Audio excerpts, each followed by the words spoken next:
In the past few months, a bizarre conspiracy theory has taken root firmly on the fringes of the American right. Where we go one, we go all. Where we go one, we go all. These people are taking an oath to QAnon, a mishmash of conspiracy theories which holds Donald Trump as the savior of the world. They also hold some disturbing views. The pandemic wasn't real, and the race war isn't real. And it's tearing families apart. The person I knew as my mother is probably not coming back. Exclusive research seen by the BBC shows a huge spike in interest in this conspiracy theory during the pandemic. But what is QAnon? So, QAnon is a very elaborate conspiracy theory that purports that the world's controlled by an elite cabal of Satan-worshipping pedophiles. The QAnon community believes that this cabal, they control everything, including the media, Hollywood, and especially politicians like Hillary Clinton. They believe that Trump, with the assistance of high-level military intelligence officials, is releasing information in posts on anonymous web forums like 4chan and 8chan and 8kun. But it's become a sort of cult of Trump. Though not all QAnon followers were into Trump before. I've never voted in my life. I do not believe in the voting system whatsoever. And when Trump came along, I thought he was another Illuminati puppet. Fake news, fake press. Nick Natoli is a musician, but like a lot of QAnon believers, he can spend up to 16 hours a day online. JFK was definitely murdered by CIA. 9/11 was an inside job. People in our government who are working towards a deep state, who are trying to keep us controlled. This is conspiracy overload for me. I'm not sure I'm ready for it. Is there a conspiracy theory that you don't believe in? That's a great question.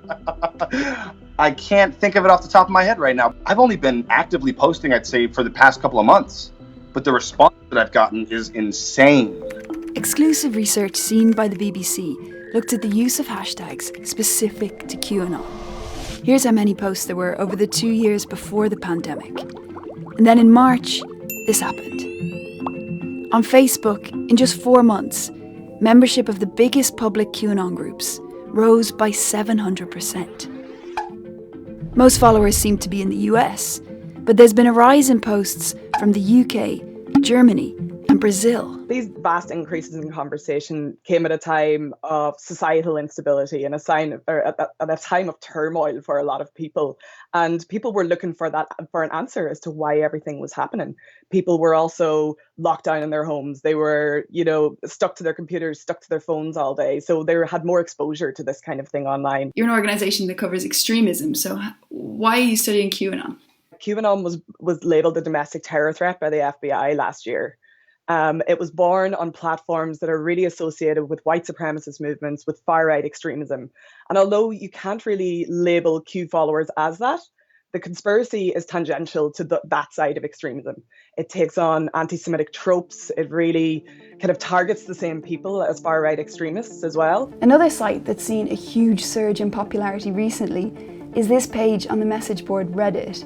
People are coming here to post about family members that they feel have been sucked into the QAnon conspiracy. A lot of these relatives are older, parents or even grandparents.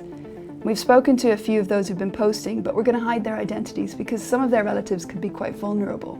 She believes that Bill Gates created the COVID pandemic. That COVID-19 is biowarfare that only affects pedophiles. And also created the upcoming vaccine. Bleach is a cure-all. Which is going to contain microchips to track everybody. I said to him, you realize that they believe Democrat politicians and celebrities are literally eating babies? And then he messaged back, yeah, I believe that. A lot of this is a fine line between, heartbreaking and hilarious. Some of these families feel they've lost their relatives to a cult. QAnon has an evangelical aspect, where followers encourage each other to convert friends and family. They call it red pilling, a reference from the Matrix films. Update from the trenches. Keep red pilling. Keep going, because it worked. It's working. It's beautiful. Some relatives find it especially hard to deal with a QAnon belief that the pandemic is a hoax. My father is a cancer survivor and he's immunocompromised. This is putting his life at risk if he starts to believe these things too. She's 81.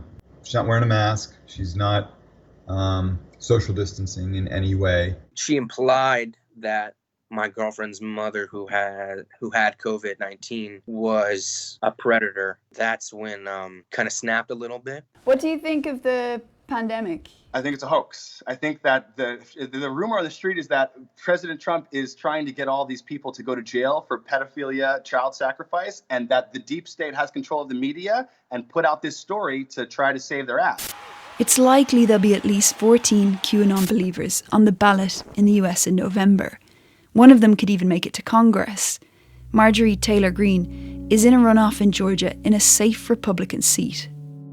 We're here to take the country back. We're not playing around. This week, Twitter announced it would start policing QAnon content on its site because of the potential for real-world harm.